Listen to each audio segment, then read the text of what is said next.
Muy buenos días para todos.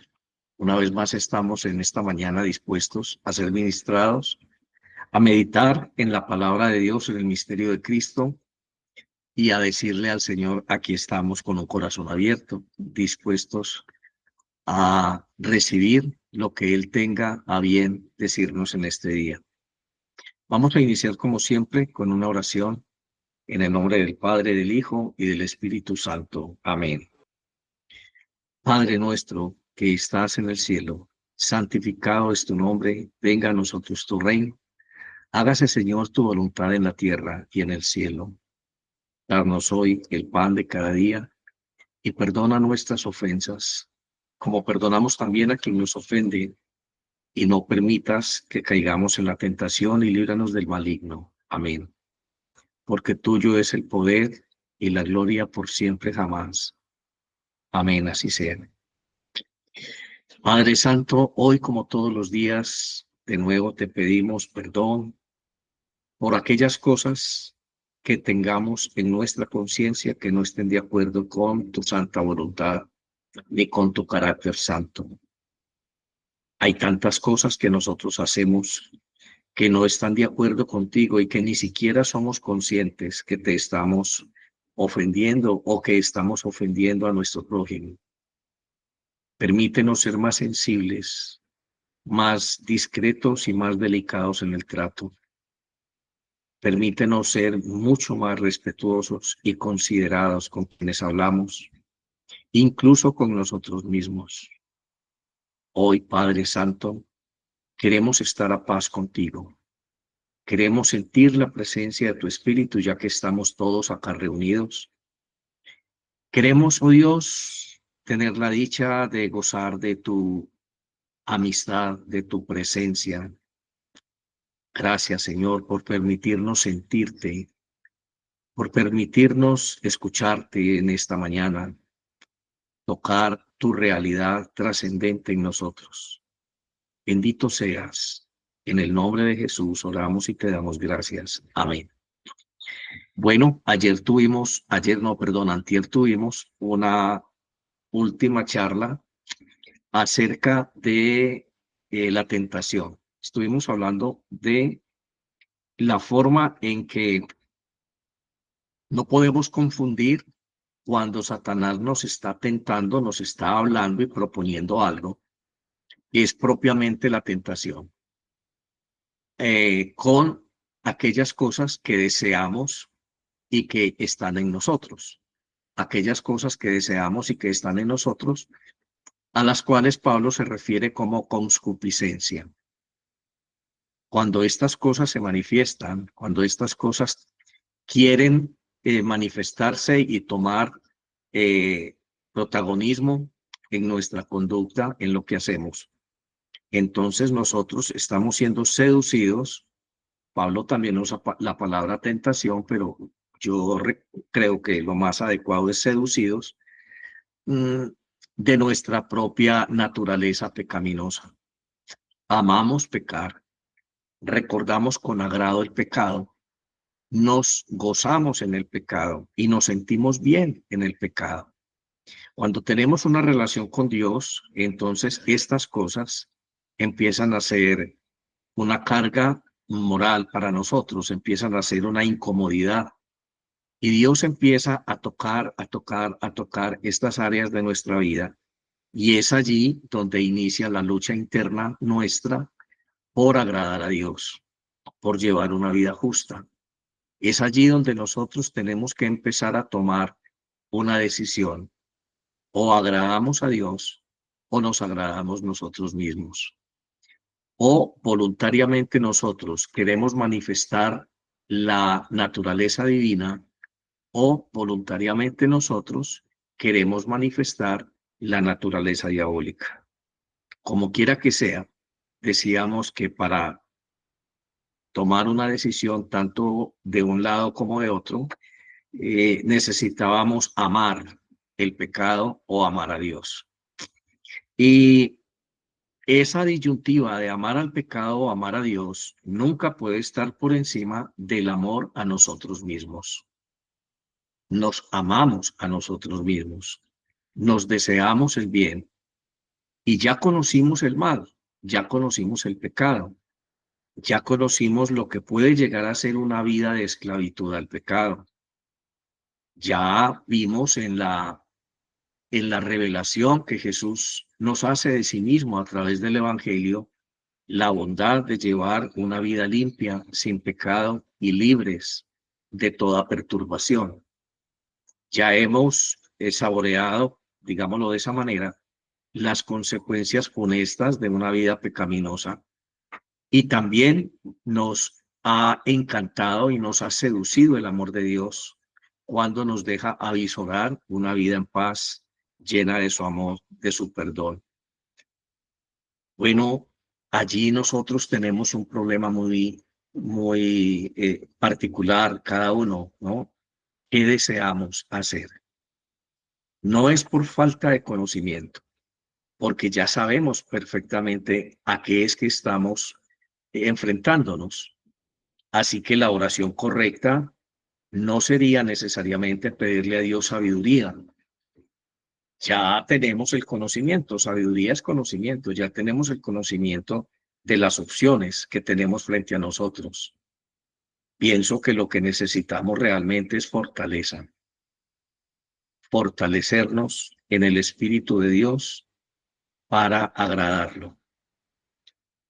Al principio de la vida cristiana se nos hace muy difícil, de verdad bastante difícil, y es una lucha bastante grande, eh, estar intentando vencernos a nosotros mismos por agradar a Dios. Y muchas veces debemos reconocer lo que lo hacemos por convicción o por imperativo moral, pero no necesariamente porque estemos amando a Dios ni porque estemos deseando la vida de Dios. A medida que vamos caminando, a medida que vamos avanzando en el conocimiento de la Escritura, en la oración, que significa tener intimidad con Dios, a medida que estamos en esta dinámica, entonces nosotros vamos entendiendo lo que es la naturaleza divina, vamos comprendiendo lo que significa estar en la presencia de Dios, esa paz que el mundo no puede dar, esa fuerza interior que no habíamos podido encontrar en ninguna otra fuente. Vamos encontrando una vida diferente a la que estábamos acostumbrados a llevar. Y entonces se nos va haciendo mucho más fácil tomar una decisión en favor de Dios y al mismo tiempo en favor de nosotros mismos. Así que no se desanimen si al principio la lucha es muy fuerte para tomar decisiones. Aquí el problema es dar el primer paso. Cuando usted está en una situación X y da un primer paso, sea a la derecha o a la izquierda, ya no está en el mismo sitio, ya empezó. Ya empezó un camino hacia el lugar donde usted quiere estar.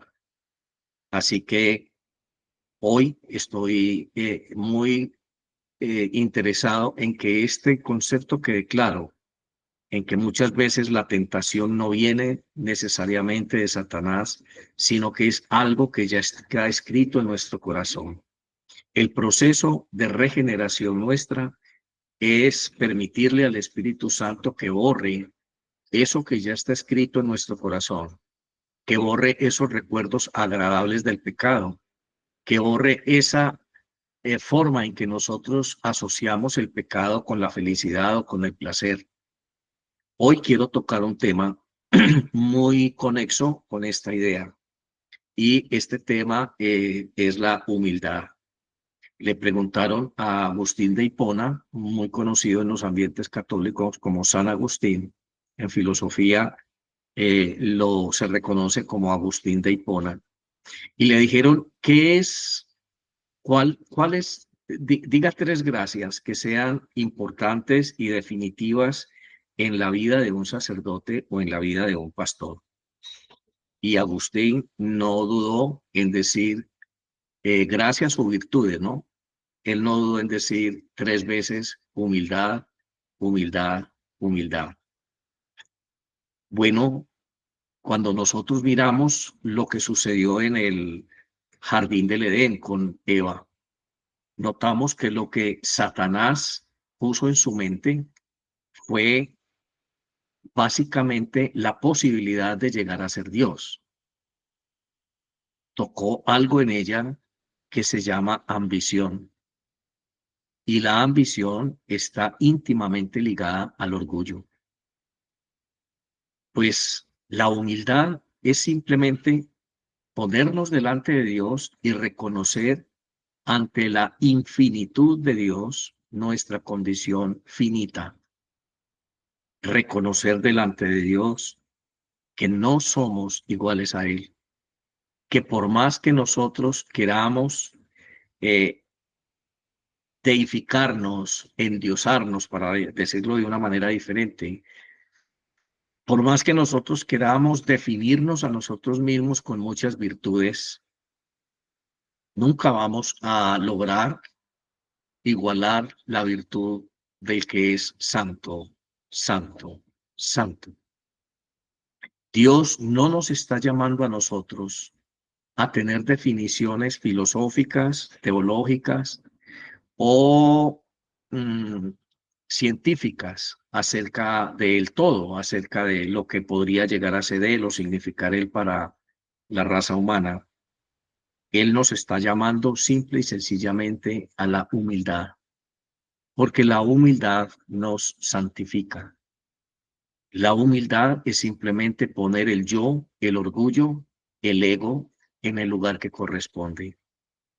Cuando nosotros nos presentamos delante de Dios, cuando nosotros estamos allí frente al que todo lo puede, al que todo lo es, al que tiene toda la solución, al que conoce lo más íntimo de nuestro corazón, cuando estamos frente a aquel de quien no podemos escondernos porque estamos completamente expuestos, Él para nosotros es un espejo que refleja lo que realmente somos ante la presencia santa de Dios, ante la infinitud de su bondad, de su amor y de su humildad y santidad. Nosotros vemos cuánto nos hace falta para ser dignos siquiera de tener su imagen y su semejanza. Reconocer que en el inicio de la vida cristiana, ser la imagen y la semejanza de Dios es un hecho, porque Dios nos lo dio, pero esa realidad es mía cuando yo la hago mía, cuando la puedo disfrutar, cuando esa realidad puede ser y llega a ser parte de mi identidad. Puedo navegar en esa realidad permanentemente, usar los atributos de esa realidad y disfrutar de lo que eso significa. Algo así como cuando alguien recibe un cheque por un valor muy grande de dinero y no sabe que ese cheque es para él, no sabe que ese cheque lo puede tener, él sabe que heredó algo de un familiar que falleció, pero no sabe cuánto, no sabe cómo utilizarlo, no sabe de qué manera utilizarlo, no tiene idea de lo que eso significa. Entonces le tienen que poner una albacea para que él pueda prepararse para manejar lo que heredó. Mientras tanto, va a depender de alguien. Así que nosotros, perdón por ese ejemplo tan rebuscado, pero nosotros somos niños y heredamos, estamos descubriendo en Cristo Jesús una herencia inmutable, una herencia que escapa a todo concepto racional, una herencia que no es posible para nosotros definir adecuadamente, a menos que nosotros seamos educados y a menos que nosotros seamos llevados a un nivel de conciencia tal que podamos hacer de nuestra vida y relación con Dios esa realidad tangible en este mundo. Bueno, ser niños significa depender. Ser niños significa errar muchas veces, tener juicios equivocados. Ser niño significa tener hambre y sed de conocimiento. Ser niño significa tener una actitud ávida para aprender la conducta del mayor. Siempre están preguntando por qué hacer esto, por qué hacer aquello, por qué esto así, por qué esto así. Siempre están haciendo cosas intrépidas y con amor se les está corrigiendo. No hagas esto, mira que esto no te va bien, esto te puede doler. Y ser niño significa ser frágil. Parte de la humildad en nosotros espiritualmente es reconocer que somos niños en la presencia de Dios. Esa actitud humilde de ser niños en la presencia de Dios es completamente diferente a la actitud arrogante y soberbia que manifestábamos antes de conocer a Cristo. Antes de conocer a Cristo éramos personas llenas de nosotros mismos. Estábamos llenos de nuestros criterios absolutos. Éramos dioses. No resistíamos que nadie nos llevara la contraria. Siempre estábamos imponiendo nuestro carácter. Siempre estábamos diciendo, es que Dios sabe cómo soy yo. Y siempre estábamos tratando de conseguir la salvación a través de nuestros propios medios. Finalmente, la humildad es reconocernos ante Dios a nosotros mismos y no ante los demás. Cuando no conocíamos a Cristo Jesús, vivíamos una vida soberbia y siempre estábamos buscando el reconocimiento de los demás. Siempre estábamos buscando ser aceptados por los demás de la manera en que nosotros nos proyectábamos. Vivíamos del que dirán, de alguna manera. Vivíamos de la aceptación de la sociedad, de lo que la sociedad piense, y eso alimentaba nuestro orgullo. En la medida en que conseguíamos ese cometido, nos sentíamos realizados, nos sentíamos orgullosos de nosotros mismos.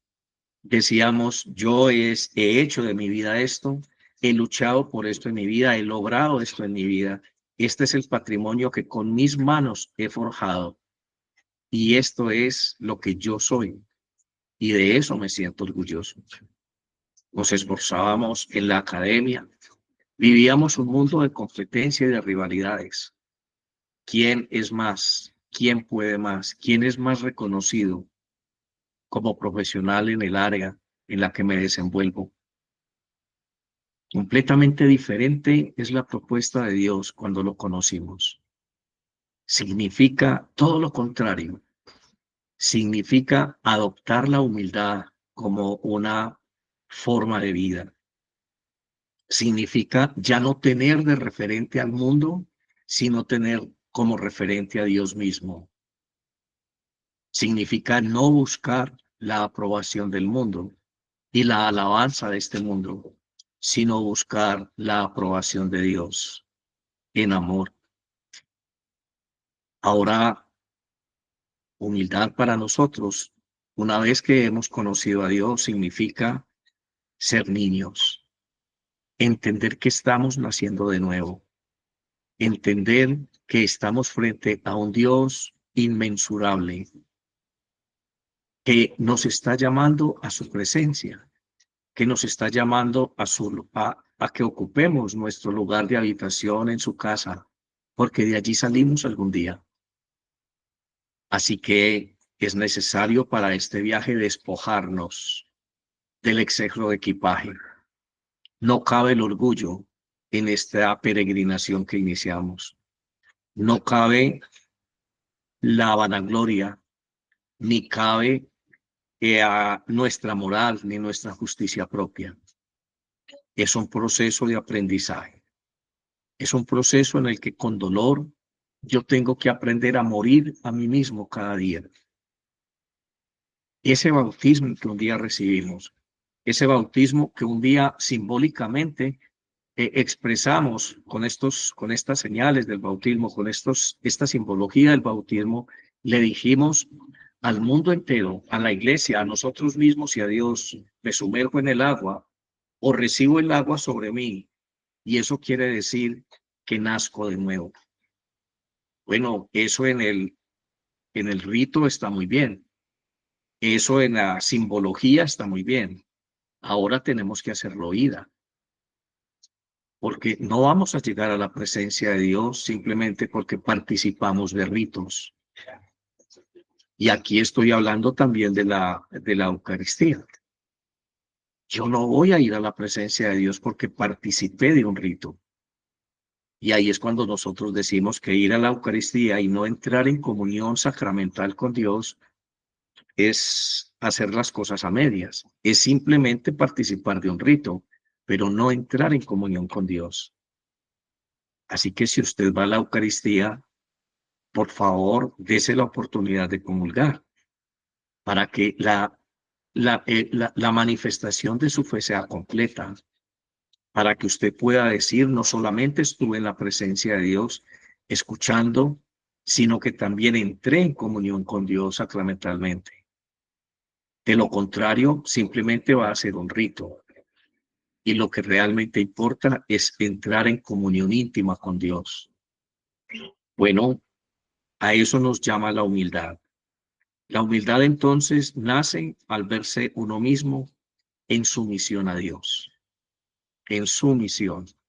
Nosotros estamos debajo de Dios y nuestro orgullo tiene que estar debajo de nosotros, porque nuestro orgullo, nuestra altivez, nuestra justicia propia, desde ahora en adelante van a ser juzgados, regulados y expresados por la conciencia espiritual que yo estoy cada día cultivando en la presencia de Dios.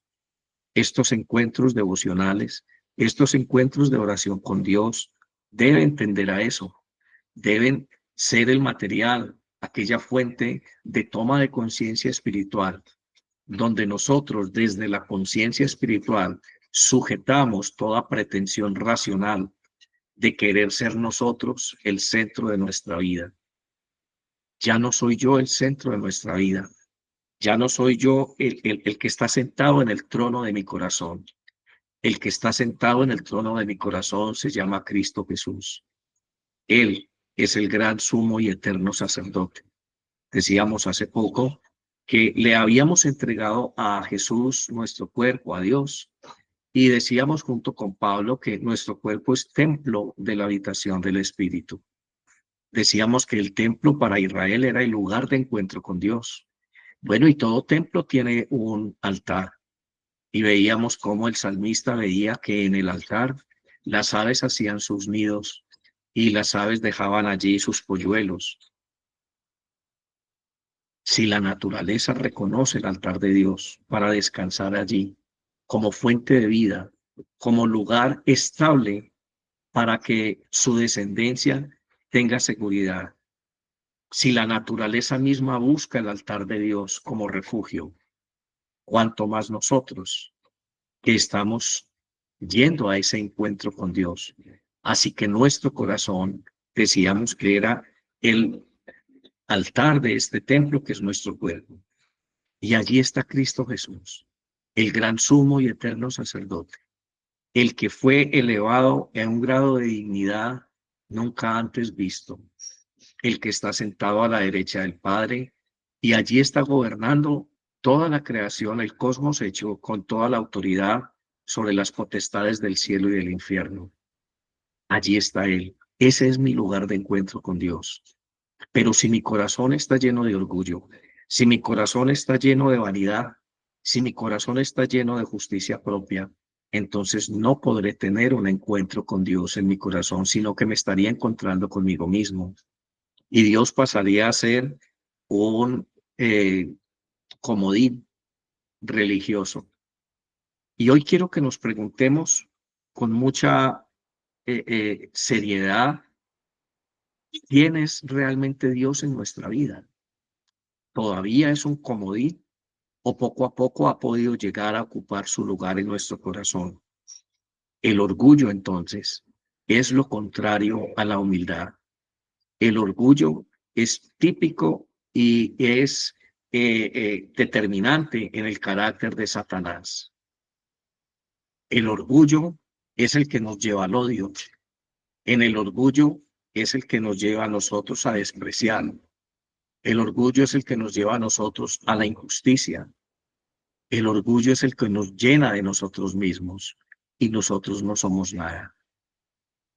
El orgullo es exactamente lo contrario a la humildad. ¿Cuánto orgullo hay en tu corazón todavía? Permítele al Espíritu Santo que hoy te muestre qué tan orgullosos son tus actos aún siendo cristiano, aún conociendo a Dios. Con cuánto orgullo estás manejando tu relación con tus hijos, con tu esposo, con tus familiares y contigo mismo. Con cuánto orgullo estás proyectándote en este mundo. Y no puede haber dos señores en tu corazón. O allí reina el orgullo, o allí reina Cristo Jesús, que se humilló hasta la muerte por ti y por mí en la cruz. El orgullo entonces te lleva al infierno. La humildad te conduce al cielo. El libro de Proverbios, en el capítulo 29, en el versículo 23, dice lo siguiente: el orgullo del hombre lo humillará, pero el de espíritu humilde obtendrá honores. Tú vas a recibir una corona de gloria. Decíamos ayer, antier en el devocional, todo aquel que persista en vencer la tentación va a tener una corona de gloria. Ese día vas a tener un reconocimiento. Ese día vas a tener una exaltación al trabajo que hiciste por ti mismo, a esa vida de consagración a Dios. Y es la corona de gloria. Sí va a haber un día en que se te va a reconocer tu estatus, pero va a ser una acción llevada a cabo en el cielo. Mi gloria está en el cielo. Tu gloria y la mía está en el cielo, no en la tierra. Necesitamos ser reconocidos en el cielo y en el infierno. Y aquí cuando digo reconocidos en el infierno, es real lo que les voy a decir. Cuando usted y yo increpamos a un demonio y le decimos salga del cuerpo, de la vida, de las circunstancias de una persona, ese demonio sabe quién le está hablando. Muchas veces he enseñado esto cuando hablo de la experiencia de Job. Estaban los hijos de Dios frente a Dios y de pronto llegó Satanás al final y Dios le pregunta de dónde viene y Satanás dice de rodear la tierra y andar por ella. Y Dios mismo le dice a Satanás, ¿has visto a mi siervo Job, que es un varón prudente y apartado del mal? Y Satanás le dice, claro, usted lo tiene rodeado y protegido.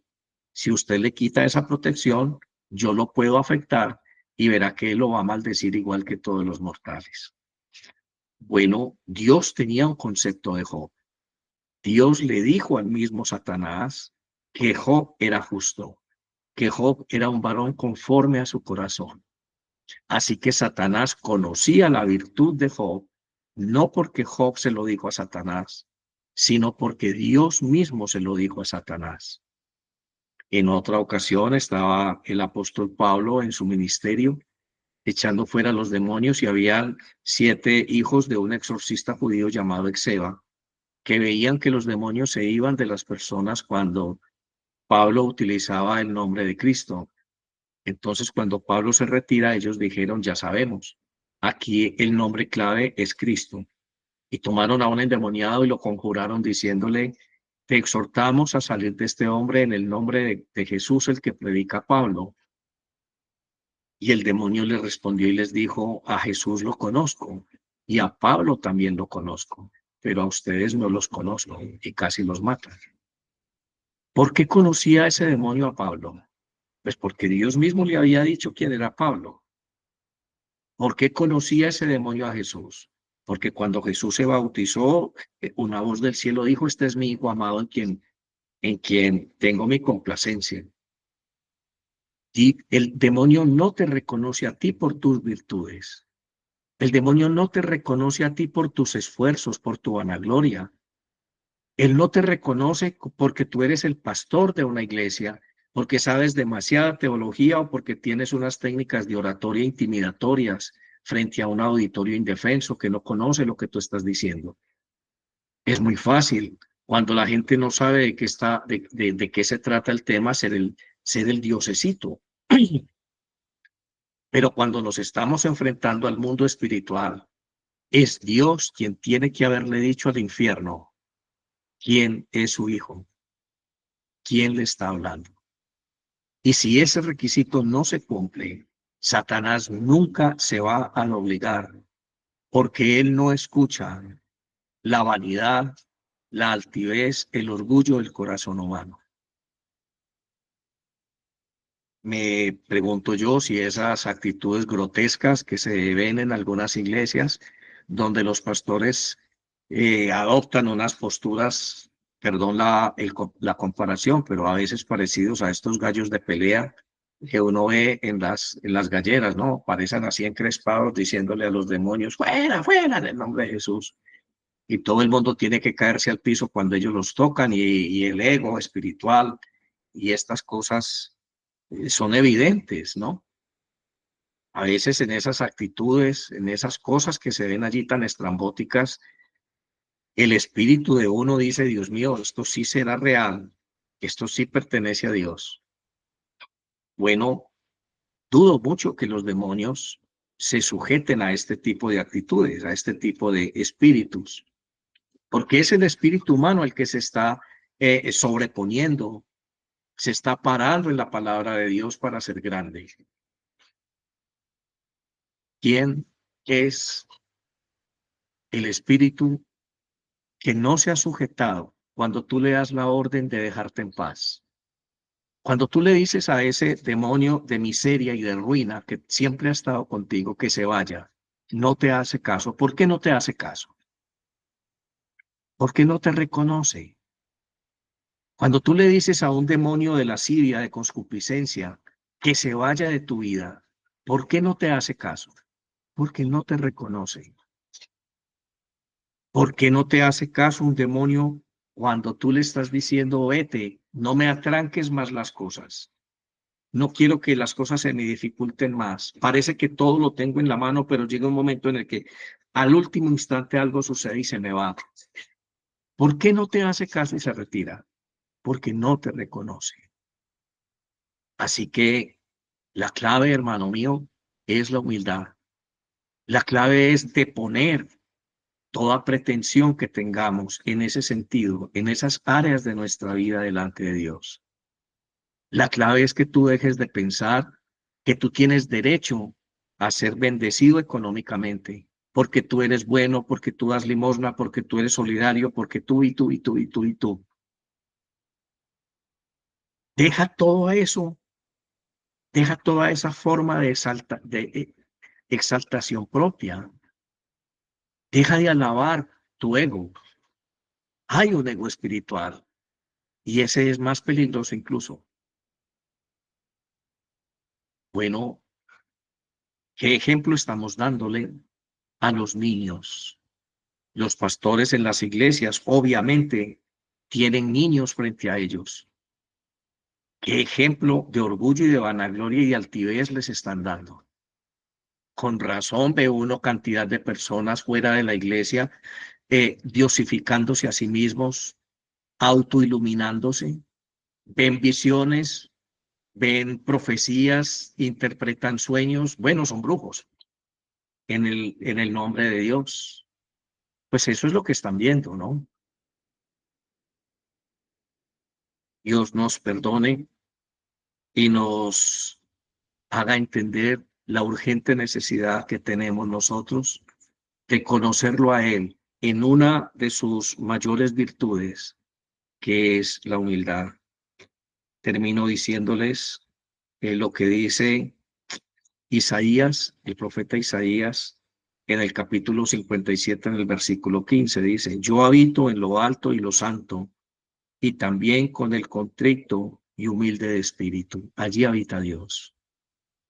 Escuche, yo habito en lo alto y lo santo, y también con el contrito. ¿Qué es el contrito? El que se ha humillado, el que ha pedido perdón, el que ha podido encontrarse con Dios y reconocer su bajeza, su limitación, su condición. Ese es el que se humilla Ese es el que llora delante de Dios y lamenta su condición. Bueno, allí habita Dios. Yo habito en lo alto y lo santo, y también con el contrito y humilde de espíritu. Si tú quieres vencer en este día, si tú quieres tener la autoridad para decirle a aquello que se te está oponiendo, salga de mi vida en el nombre de Jesús. Tengo la autoridad para decirle, váyase, demonio que me estorba, demonio que me está tomando mi mente y todo el día me está trayendo imágenes y me está hablando y me está haciendo cosas que yo no quiero. Pues si usted necesita que este demonio se humille, reconozca en usted la autoridad de Dios, entonces humíllese delante de Dios, arrepiéntase de lo que deba arrepentirse. Pídale al Espíritu Santo que le ayude a ahondar en su propio corazón y a ver dónde hay camino de iniquidad, para que la presencia de Dios sea tangible, para que cuando usted le hable al demonio, el demonio sepa quién es usted. Dios Padre misericordioso y eterno, que no quieres que el pecador muera, sino que se convierta y viva. Ten misericordia de todos nosotros. Ten misericordia de estos mis hermanos en este día. Sana, oh Dios, al que está enfermo. Libera al que está oprimido. Humilla, Señor, al que tenga un corazón enaltecido. Y aumenta, Señor, tu gracia y humildad en aquel que se ha arrepentido sinceramente de sus pecados. Yo les bendigo en el nombre del Padre, del Hijo y del Espíritu Santo. Amén. Muchas gracias, buen día, nos vemos mañana.